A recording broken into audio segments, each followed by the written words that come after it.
সরকার বিরোধী কাজ না করার জন্য ধৃত মিম নেতা তথা আইনজীবী মোফাক্কেরুল ইসলামকে আগেই সতর্ক করেছিলেন বাবা অবসরপ্রাপ্ত হাই মাদ্রাসার শিক্ষক মোহাম্মদ মোস্তাক হোসেন, কিন্তু ছেলে কথা শোনেননি। মালদহের মোথাবাড়ি কাণ্ডে জড়িত থাকার ঘটনায় শুক্রবার সকালে বাগডোগরা বিমানবন্দর থেকে মোফাক্কেরুলকে গ্রেপ্তার করে সিআইডি। এরপর থেকেই চাঞ্চল্য ছড়িয়েছে ইটাহারে। বর্তমানে ইটাহারের পোরশা গ্রামের বাড়িতে ধৃতের বাবা, মা ও ভাইরা তাদের পরিজন নিয়ে থাকেন। মোফাক্কেরুলের দুই ভাই শিক্ষকতার পেশার সঙ্গে যুক্ত। বহুদিন থেকে মোফাক্কেরুল তার স্ত্রী সন্তানদের সঙ্গে নিয়ে কলকাতায় থাকতেন। মাঝে মধ্যে ইটাহারের বাড়িতে আসতেন তিনি। ছেলের গ্রেপ্তারের ঘটনা মোফাক্কেরুলের পরিজন মোবাইলে ছেলের ভিডিও বার্তা দেখে প্রথম জানতে পারেন, কিন্তু ছেলের এই ধরনের কাজকে সমর্থন করেন না তার বাবা সহ পরিজনেরা।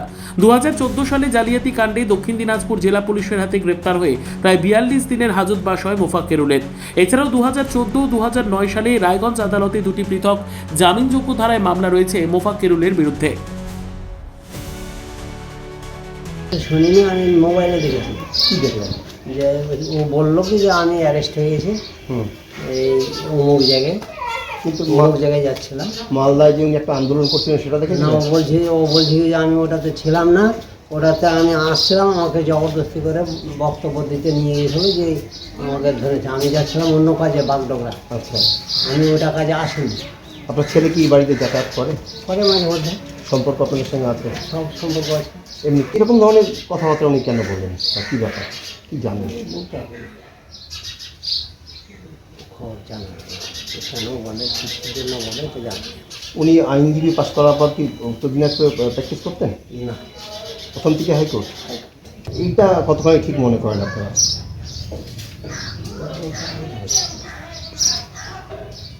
তাহলে এই আন্দোলনটা যে হচ্ছিল, ভোটারের নাম চলে গেছে, যে আন্দোলন হচ্ছিল, সেই আন্দোলনে উনি গেছিলেন, এই ব্যাপারটাকে আপনি কীভাবে দেখছেন? না না, ও যায়নি। আমাকে যেটুকু আমি জানলাম ও যায়নি, ও তো আসছিল।